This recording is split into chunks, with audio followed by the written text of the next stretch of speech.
Sorry, Jack. Chucky's back. What up? It's your boy T-Bear here in reaction. Today is Films Friday. Now it's time for the meat and potato of Films Friday, and that is the Dead Meat Kill Count. Now, in case you're wondering, notice I did not put a poll out. I think I was supposed to put a poll up this week, but been so busy with everything going on this week or anything, and next week. I decided, you know what? I'm gonna start my new little concept for Dead Meat Kill Count. So, as I told you before, we're gonna keep doing the series franchise. Well, now I'm gonna call it franchise, movie, trilogy, whatever. As well too, and everything. I'm gonna pull a new poll up this week.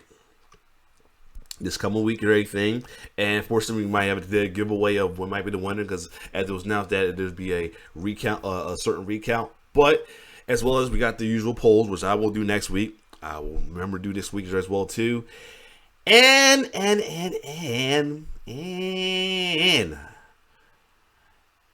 I will do a new series poll. And I do mean series, starting with today, starting this week.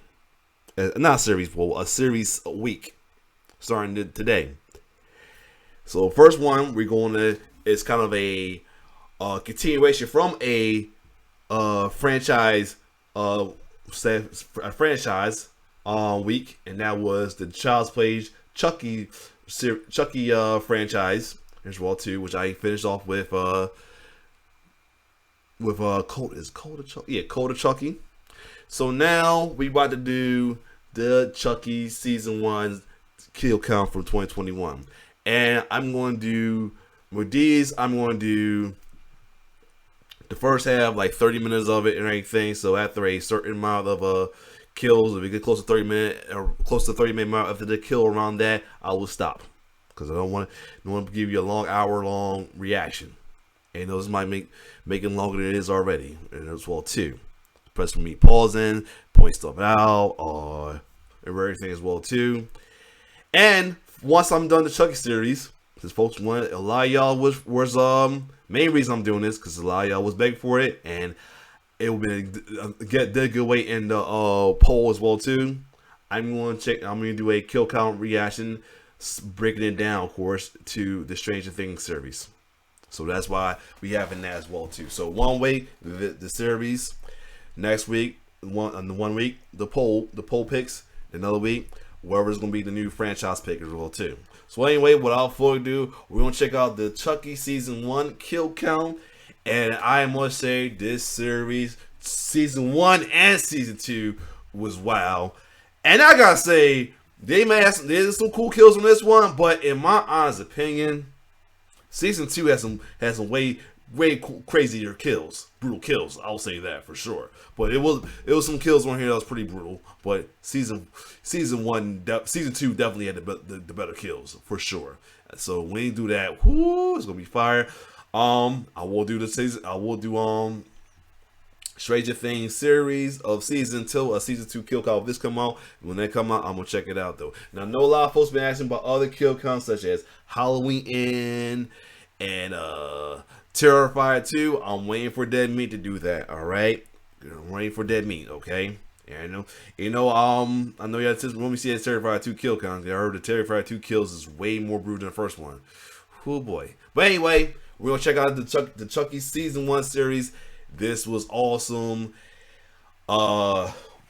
Fiona Dora, that's all I gotta say. She just did a lot. The kids on there did a lot. The storylines was good. Devin Sawa, 90s heartthrob to doing his thing with this. Awesome, man, for real. So other than that, let's check out Chucky's part 1 of the Chucky series, season 1 kill count. Let's get it.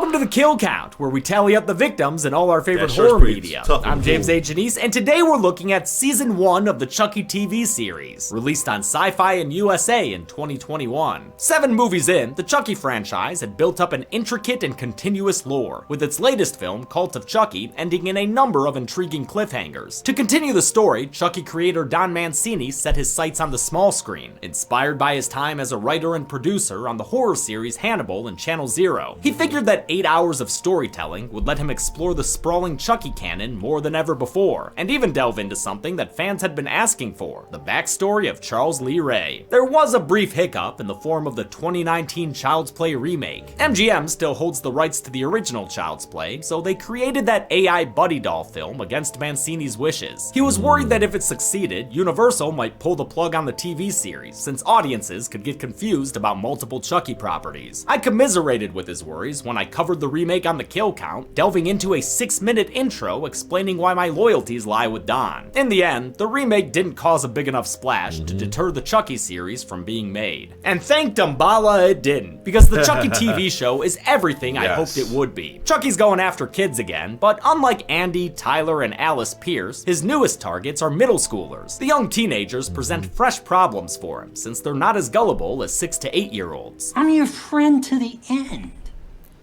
You get fucked with that shit. Not 6 years old. The tone of the show matches the subject matter. The soundtrack features hip contemporary needle drops by artists like Billie Eilish. The dialogue and acting can feel a little Riverdale or otherwise YA. Lots of hormonal romantic plot lines and young teenage angst. I'm not happy. Can't remember the last time I was.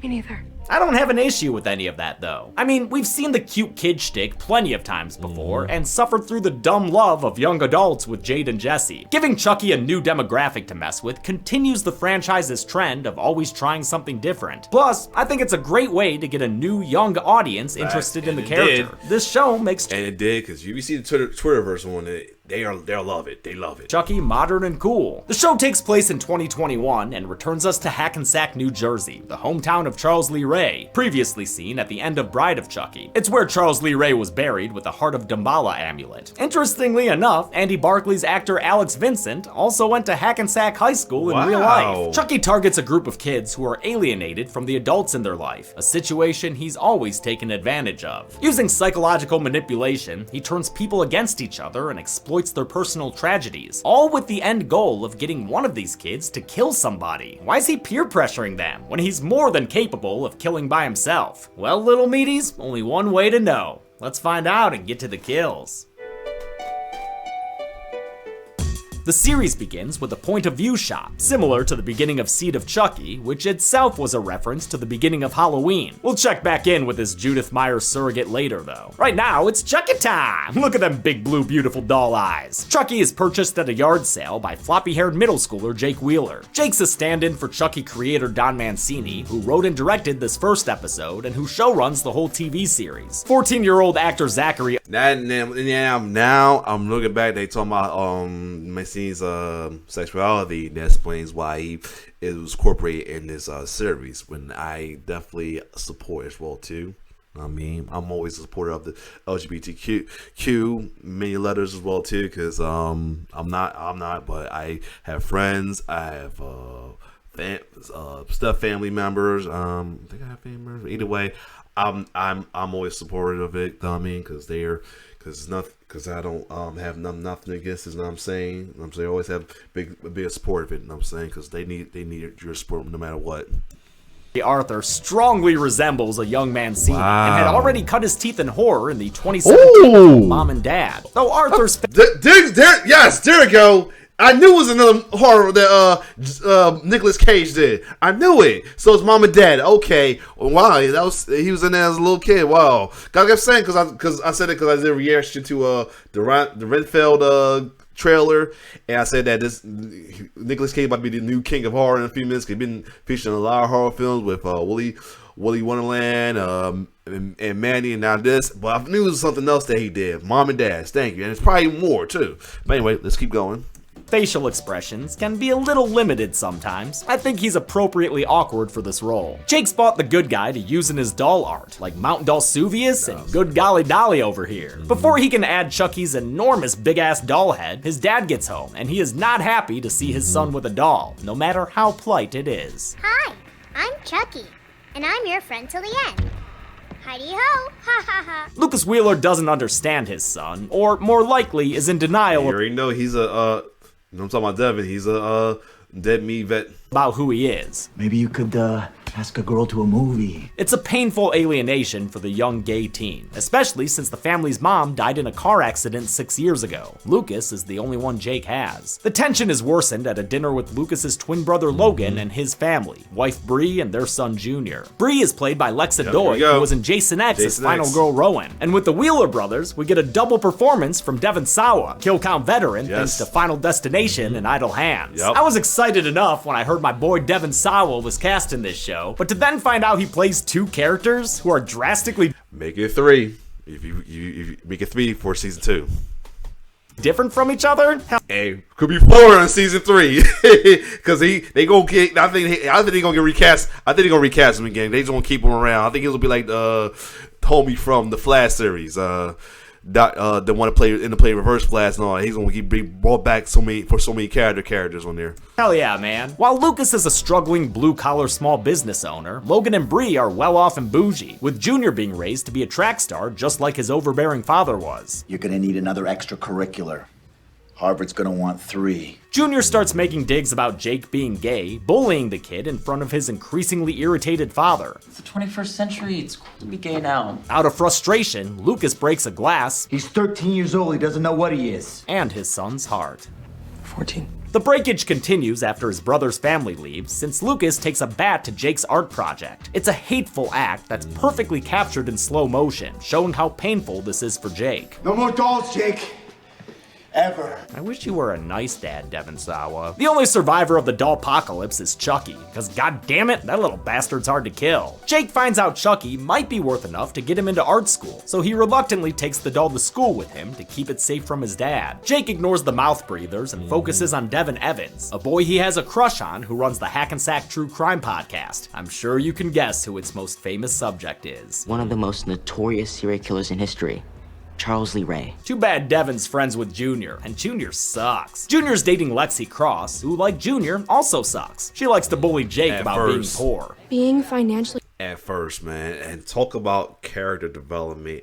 She's definitely another good example of that. disadvantaged is nothing to be ashamed of, Jake.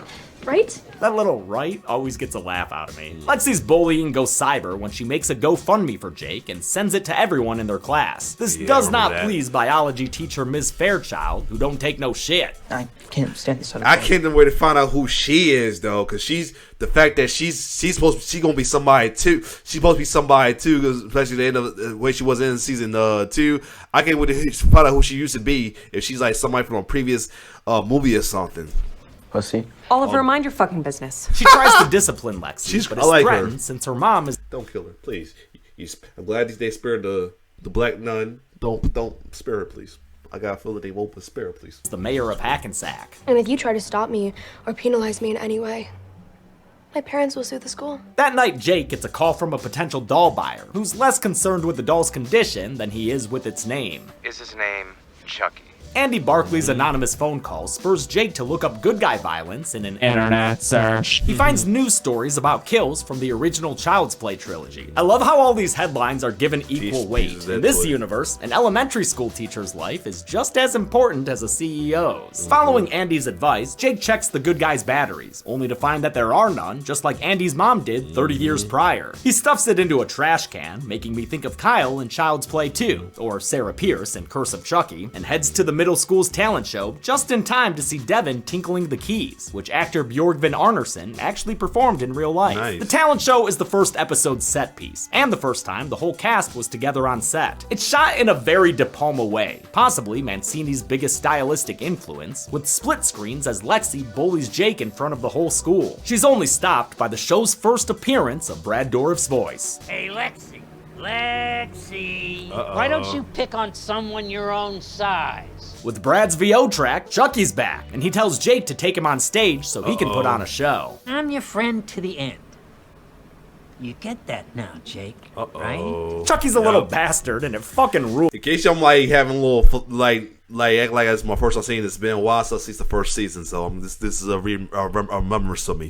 Mostly because he messes with Jake's bullies like Lexi, Junior, and that Oliver kid. Chucky as a ventriloquist puppet is a direct nod to Magic, the 1978 movie starring Anthony Hopkins. As mentioned, that movie was a big influence on Manson, creating Chucky in the first place. Eventually, Chucky should do a kill count for this, James. His lips get a little too loose, and the principal ends his set early. You're all a bunch of fucking assholes. Let's go. I'm out of here. That doll really knows how to sign off. Fuck you very much. Even though he's dealing with teens in a show on basic cable, Chucky hasn't been neutered. He's still anatomically correct. Mancini knew the character needed F-bombs and gore to stay true to himself, so there are plenty of both in the series. In fact, one of the first things he negotiated was the allowance of 10 fucks per— Now think about this though. This is on Sci-Fi and USA. So Sci-Fi and USA channel, a lot of folks say the F, because as of lately, a lot of shows been a lot of like cable channels letting cuss be allowed on there. Like BT and USA for me was letting shit come up. People say shit, and then later on, a lot of people say fucking all that. So yeah, it's crazy that a lot of the cable, and not even premium channel, like actual basic cable, is allowing cuss words on shows series right now. It's crazy. Per episode. They make liberal use of the limit. Previously on fucking Chucky. As a fellow fuck fan, I couldn't be happier. Jake gets home later to find a very drunk Lucas irate about his behavior at the talent show. Heads up for hate stuff, cause things quickly get physical after Jake calls out his father's homophobia. You don't care that they think I'm weird? You just care that they know my As difficult as the scene— He let out the F. Oh, okay. I understand. I thought about it. I understand. It gets against LGBTQ. I'm like, wait a minute. How they let out F? Oh, yeah. Had to think about it. Yeah, YouTube let a lot. It's the weird thing. That's the weird thing about YouTube and social media a lot lately, though. That they let some things fly, but not other things, though. I got speaking asterisks on Facebook now. Well, I'm in 2-day Facebook jail because I missed an extra kick ass. So it's about video game, but. May be to watch. It's at least partly autobiographical. Jake is gay as I am, and he was an artist and misunderstood by his more traditionally minded father. That's certainly something I had a lot of personal experience with. Jake goes to his room while Lucas learns that he's as out of liquor as his house is out of power. Nice spider shot there, echoing a similar one from Seed of Chucky. Down at the house's display of ink cartridges, since that's definitely what I think these are for real, Lucas fiddles around until the cyan's filled again, and there's once more light to see by. In it, he sees Chucky, who is absolutely disgusted by this father's abusive tendencies towards his son. The violent vomit spray of liquor lights Lucas up like an alcoholic Christmas. Jake comes downstairs to find his father getting electrocuted, one eye blown out just like Jill's was in Curse. Jake doesn't even notice a creeping Chucky behind him, or this cheap commercial break jump scare. The death is blamed on misadventure due to alcohol, but it still seems suspicious to police Detective Kim Evans, who we earlier saw as Devin Evans' mom. After all, Jake has a bloody nose from his dad's abuse, and that fucking doll is so weird. Jake is picked up by his uncle Logan, who takes him back to their enormous mansion of a house. Jesus Christ, how high are their heating bills? While Aunt Bree is warm and welcoming, Junior's not pleased to be living across the hall from his cousin, and his cousin's weird fucking doll. Before the first episode ends, Chucky reveals himself to Jake with a slap and a showcase of his latest incredible animatronics. Hi, I'm Chucky. And I'm your friend to the time is end. way advanced now. Heidi fucking ho. Chucky tells Jake that his dad deserved to die because he was an abusive asshole. Jake, while surprised, knows who Chucky is thanks to his earlier internet searching. You really are Charles Lee Ray.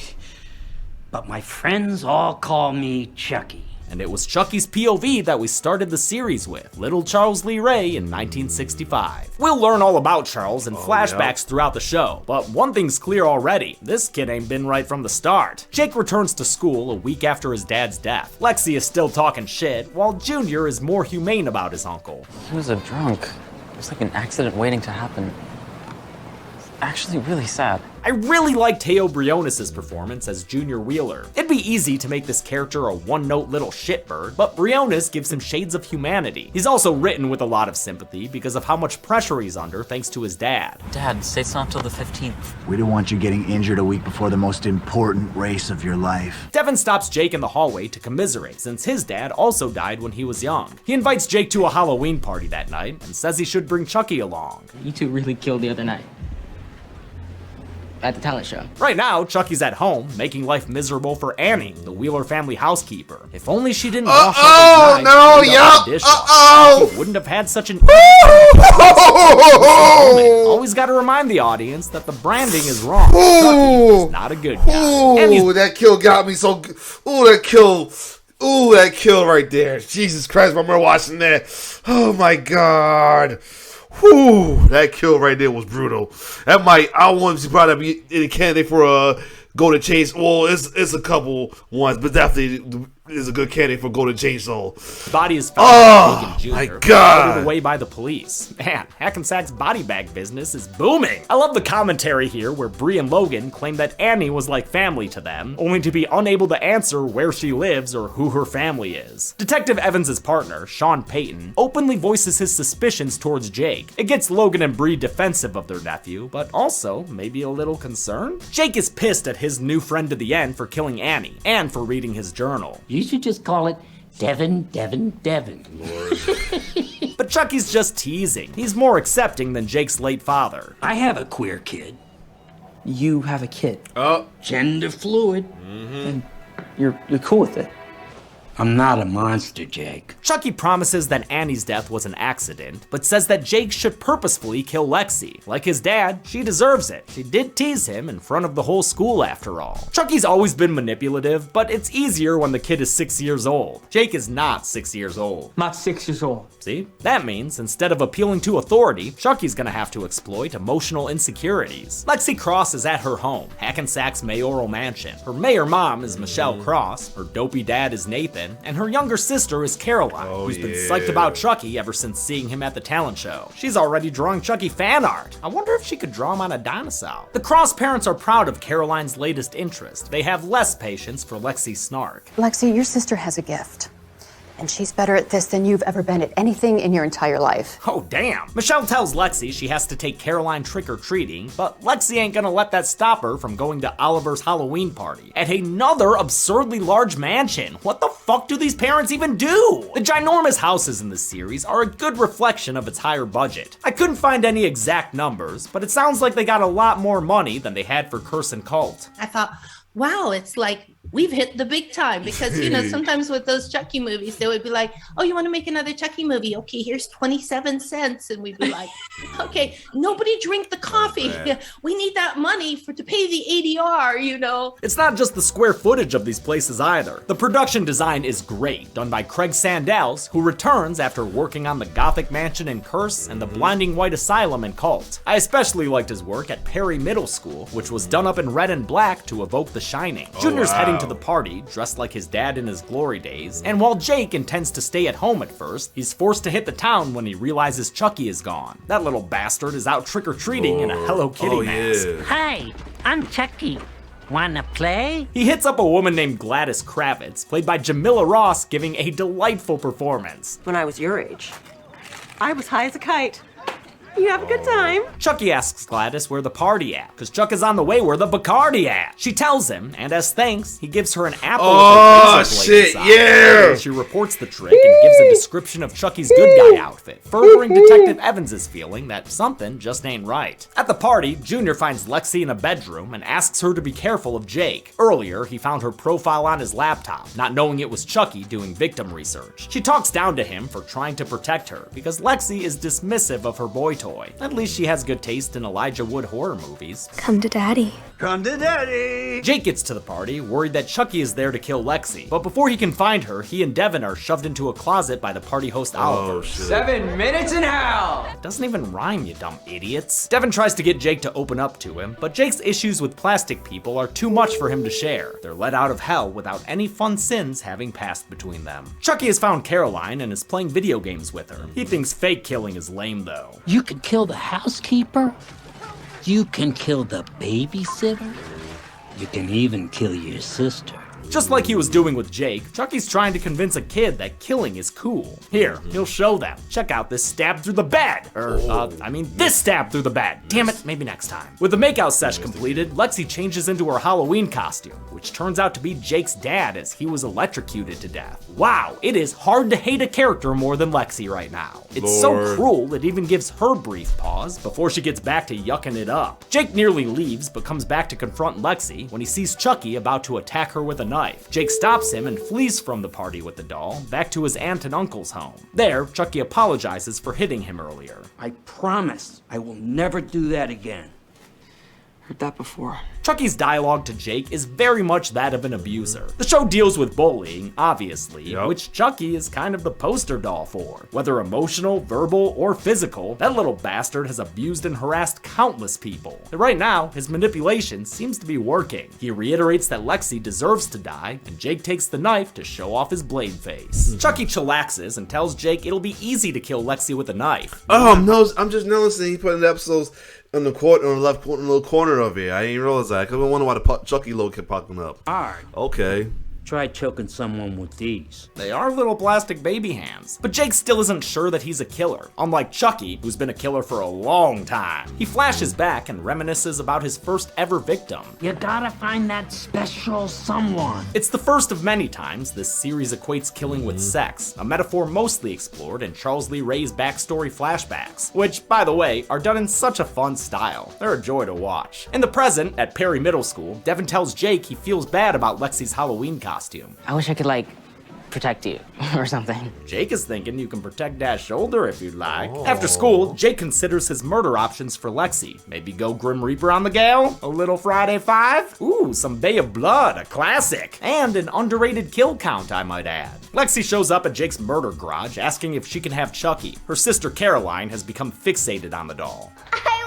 Chucky! Caroline is meant to be on the spectrum. It's never outright said, but it's pretty obvious from her behavior, which includes common symptoms like aversion to touch. I think the character is well written and well acted by the young Karina Batrick. Since Lexi actually does care about her little sister, she tries to get the doll by being nice to Jake. I love how much it seems like an apology physically pains her. Look, I'm sorry.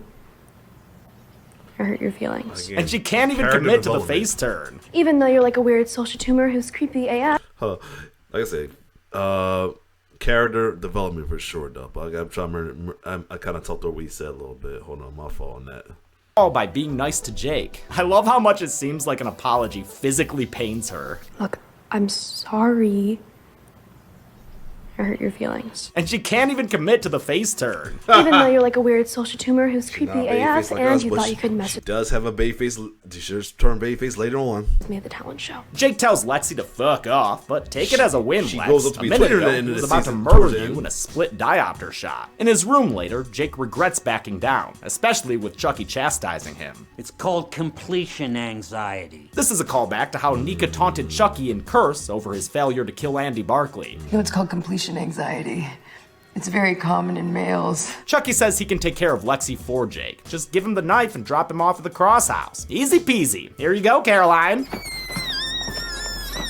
Is there a leaking balloon somewhere? By doing this, Jake has taken a significant step towards being a murder accomplice. He starts to have regrets later during a cemetery visit. What would your dead mom say, Jake? Or your dead never mind, fuck that guy. Even if he's not the worst person buried in the cemetery. The Cross parents are out for the night, so Lexi has a party with a bunch of kids, a bunch of booze, and one Chucky doll. Nothing could go wrong. The party is a silent disco, with everyone listening to the same song on headphones. From the outside, it's like that Beach Boys shred video.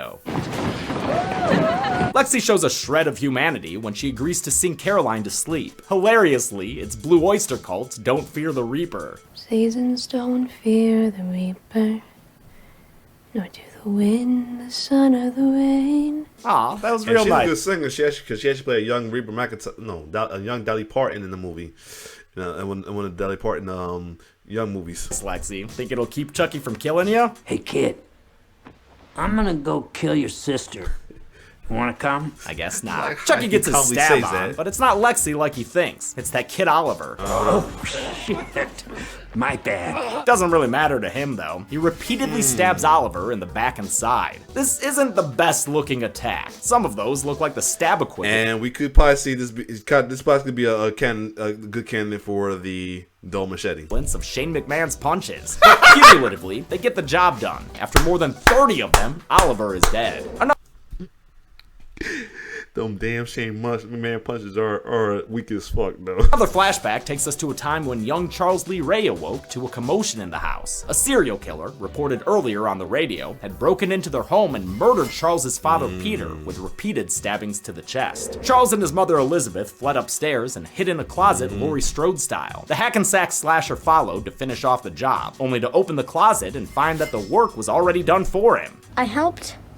You got guts, kid. Yep, Charles Lee Ray's first victim was his own mother, and with some encouragement from a professional, he learned his true calling that day. So that's Charles's backstory. He wasn't abused or... But it could be, and also that and dumb kills could also be for candidate for dull machete as well too. Not saying they're bad because how the concept was mistreated as a kid. Instead, similar to Michael Myers, he had a loving family and comfortable middle-class life. He's a sociopath, and that's how he was born. This kid was going to be a killer no matter what. Straight from the man himself. Chucky was going to be a killer no matter what! Lexi takes a breather from the party to smoke a J. Chucky jumps on her back, doing the Chucky flail we know and love, and the sparks from her joint cause a fire to erupt. Chucky reveals himself to Lexi against this flaming backdrop, with words so harsh, even the Blu-ray bleeps him. This is for Jake.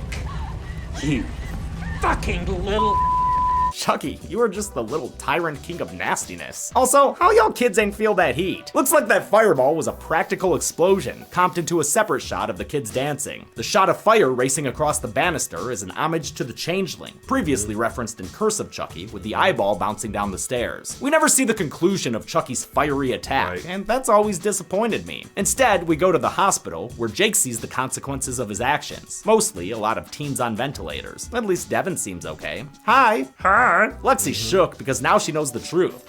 Chucky did it. Okay, but like, how'd you escape his attack? How? Yeah, that's what I'm asking. You know, in all the Chucky movies, they never really dwell on a person's incredulous reaction to the reality of a talking doll. I like that we get that with Lexi here, until she ultimately comes to the usual conclusion. What a dick. She gets pissed at Jake for sending Chucky to kill her, which also got her little sister hospitalized. But her parents blame her for the fire, and everyone else will probably think that her doll tale's a tall tale. She's forced to partner up with Jake so they can figure out how to stop the doll from killing her successfully. A hospital lobby parent meeting devolves into an argument. And this would be we call a slow burn in wrestling.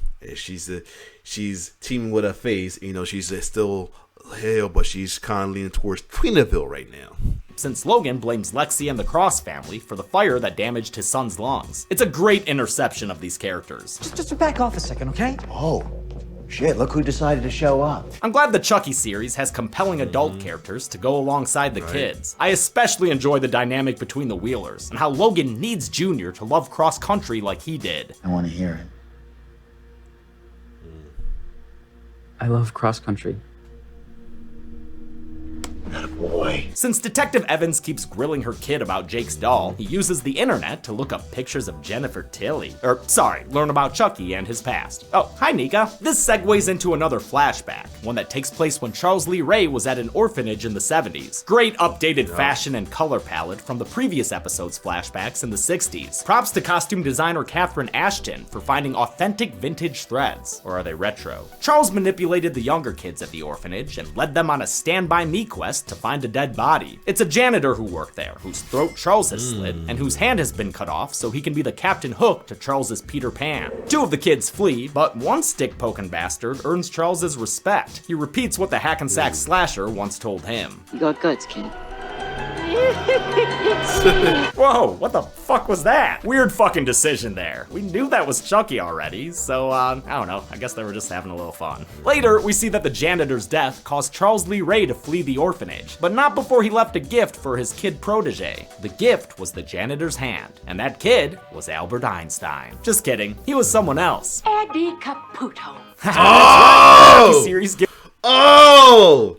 Yeah, glad I rewatched it now. Yup! His will-be partner in crime. Gives us an origin story for Eddie Caputo, Wow. Charles Lee Ray's accomplice, the night he was gunned down in a toy store, and one of his earliest victims as a doll. Jake and Lexi sneak into her burnt-out shell of a mayor's mansion to see if Chucky's still there. While they search, they argue about the conflicts between them. You went straight to murder?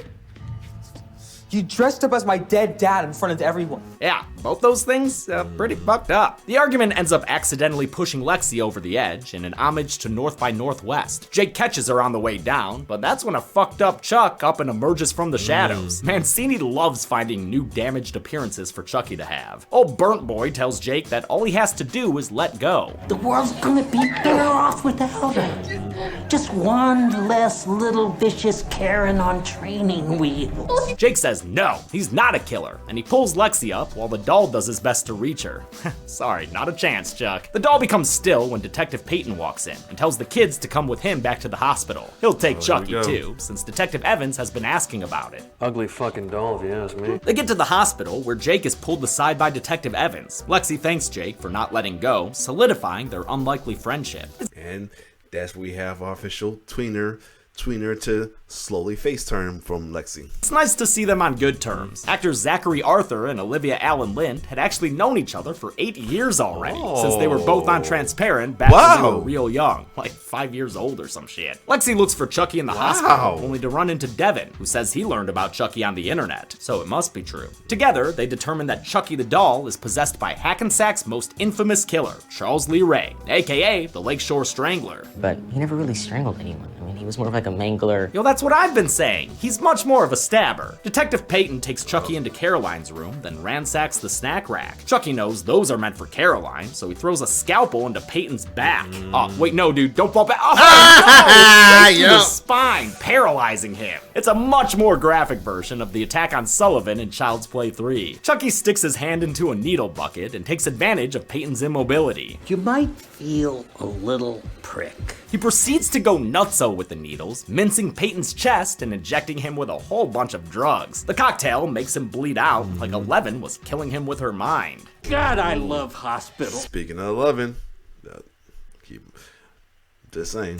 Chucky pulls a plug, and an alarm brings everyone to Caroline's room, where they quickly fix the issue, but also discover Peyton's body. That is not proper needle disposal. But then again, you know Chucky. He's never been a proper lad, has he, kids? Another set of flashbacks jumps forward another decade. Now the film projector transition and grainy look of the 60s and 70s is replaced with VCR tracking and an interlaced video appearance for the 80s. Charles Lee Ray is looking more like we remember him from the first movie. In other words, very we so. He sees a chick named Crazy in Body. You won't believe who's playing young Charlie Ray. I ain't till I found that out while watching it. Delilah, who's too aggro for her mans to handle, so Charles makes his move. It's a shame your friend had to run off like that. In one of my favorite parts of the show, flashback Charles Lee Ray is played by Fiona Dourif, who of course plays Nika Pierce. Fiona is also, of course, the daughter of Brad Dourif, the original actor for Charles Lee Ray, and who provides the speaking voice that Fiona lip syncs to in these flashbacks. I promise you,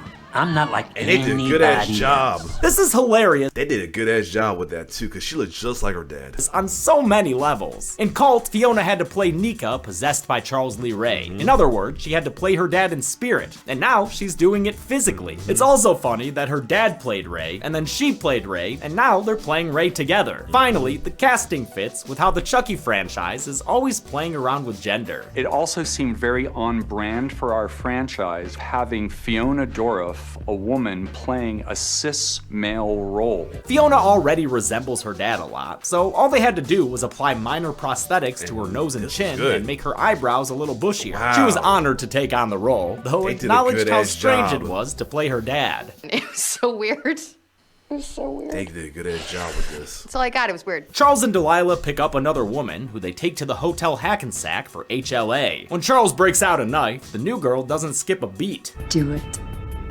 Do it to me now. That gets Charles excited, but it's too much for Delilah. He responds by stabbing her in the chest, then hands the knife over to his new gal pal, who stabs Delilah until she gives herself an orgasm and a vocal cord transplant. It's never happened like that before. Tiffany. Is that me? Yep, this is young Tiffany Valentine, played by Blaze Crocker, lip-syncing to Jennifer Tilly's voice. Sometimes it doesn't work perfectly, Boy, you really know how to show a girl a good time. but I'm still excited to see this backstory. Blaze Crocker is half Asian, just like Jennifer Tilly is half Chinese. I knew it! I knew it! I knew it! I kept wondering about that. Wow! I knew something got to be... She had some kind of Asian era. That explains a lot.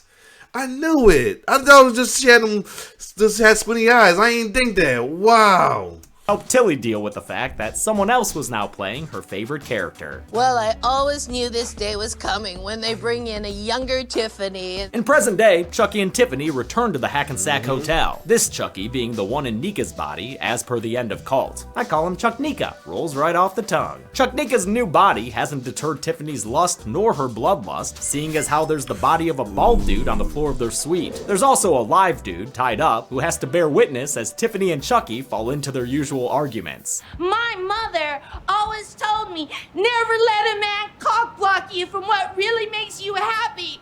And eating makes me happy! I love everything about this, from Jennifer Tilly getting to ham it up to Fiona Dourif embodying a very male attitude now that she's playing Chucky. She and Tilly said it felt natural to perform their love scenes together since they have so much chemistry in real life. A shift happens after Tiffany steps out and Chuck Nika sees blood on the knife blade. Chucky falls to the ground and wakes up as Nika Pierce, unable to walk and very confused about her present situation. Maybe not as confused as their captive though. I'm not a killer. You don't understand. Yep. Are you fucking serious right now?